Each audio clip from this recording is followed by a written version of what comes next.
This is a great honor for me. I am going right now to invite onto the stage the man behind Brexit and a man who led brilliantly the United Kingdom Independence Party in this fight and won despite all odds, despite horrible name-calling, despite so many obstacles. Ladies and gentlemen, Mr.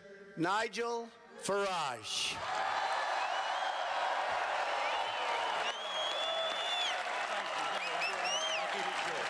Lovely. Thank you very much. Well, thank you, and good evening, Mississippi.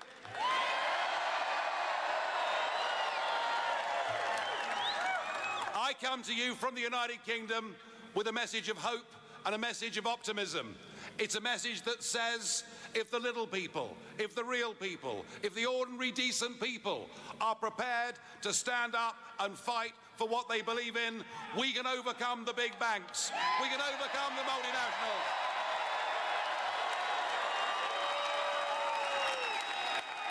And we did it. We made June the 23rd our Independence Day when we smashed the establishment. And we did it. Everybody said we'd lose. And what did we see? We saw experts from all over the world. We saw the International Monetary Fund. We saw Moody's. We saw Standard & Poor's. We saw global leaders giving us Project Fear, telling us that if we voted not to be run by a bunch of unelected old men in Brussels, yeah, well, it's okay. They don't like me either, so it doesn't really matter, does it?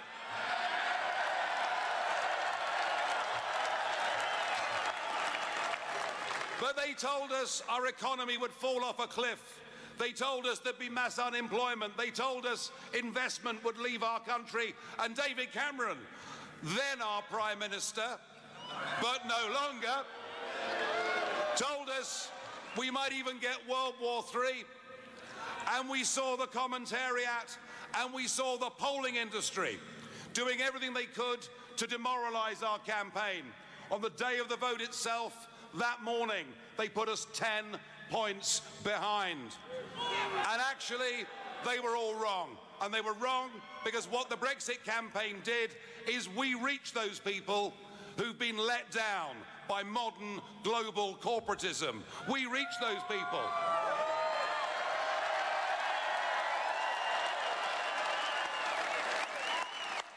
We reach those people who have never voted in their lives, but believe by going out and voting for Brexit, they could take back control of their country, take back control of their borders, and get back their pride and self-respect.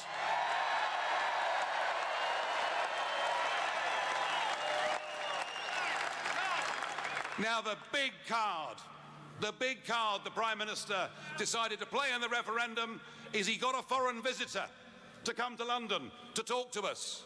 Yes, we were visited by one Barack Obama.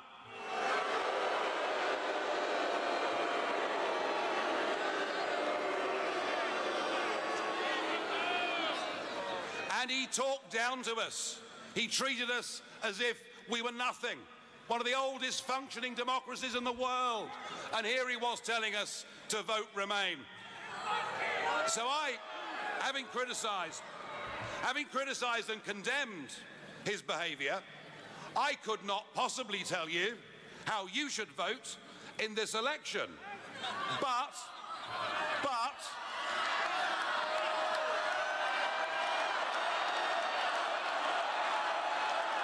you know, I get it, I'm hearing you. But I will say this, if I was an American citizen, I wouldn't vote for Hillary Clinton if you paid me.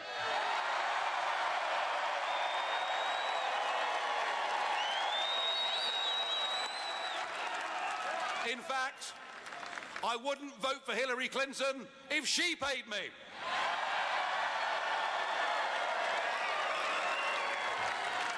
Folks, the message is clear. the parallels are there. There are millions of ordinary Americans who've been let down, who've had a bad time, who feel the political class in Washington are detached from them, who feel so many of their representatives are politically correct parts of that liberal media elite. They feel people aren't standing up for them, and they've actually, in many cases, given up on the whole electoral process. And I think that you have a fantastic opportunity here with this campaign. You can go out. You can beat the pollsters. You can beat the commentators. You can beat Washington.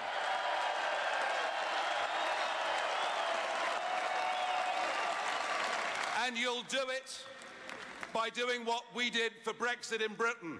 We had our own people's army of ordinary citizens who went out and delivered leaflets, who went to meet people where they worked and where they socialized, who convinced and inspired people to go out, if this was the one and only time in their life, and to vote for change. So my advice to you, if you want change in this country, you better get your walking boots on. You better get out there campaigning. And remember, anything is possible if enough decent people are prepared to stand up against the establishment. Thank you very much indeed.